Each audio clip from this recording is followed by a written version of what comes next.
तपाईँ सबैमा नमस्ते। म फेरि यो हाम्रो किचौरी 11 पूर्वाञ्चल क्याफे भन्दा पछाडि यो हामी किचौरीदेखि विराटनगर जहाँ मेन हाइवेबाट जान्छौँ। यो चाहिँ खनार बजार भन्दा थोरै उत्तर र किचौरी भन्दा यातायात कार्यालय भन्दा अलिक दक्षिण पूर्वाञ्चल क्याफे छ त्योभन्दा पछाडिको फिल्डमा छु म। यो चाहिँ किचौरी 11 पर्छ। यो फिल्ड हामीले गत लगभग 1-1.5 महिना अगाडि यो खालको संरचना बन्छ भनेर हामीले हजुरलाई 3D भिडियोहरू उपलब्ध गराएको छौँ। आज म त्यही 3D भिडियो अनुसारको चाहिँ हाम्रो फेरि कस्तो बन्यो भनेर हजुरलाई देखाउन आइरहेको छु यहाँनिर।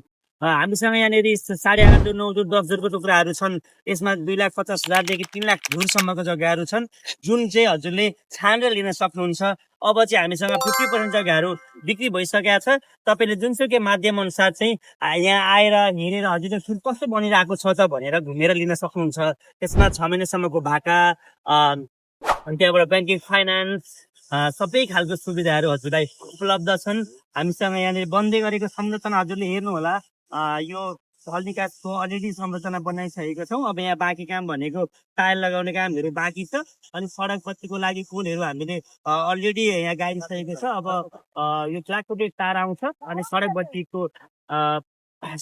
आउँछ। त्यहाँ पछाडि हाम्रो खानेपानीको पाइप पनि हामीले बिछाउने कार्यक्रम छ। त्यहाँ पछाडि हामी थोरै समय लिएर चाहिँ खानेपानीको पनि पाइप ल्याउँछौँ।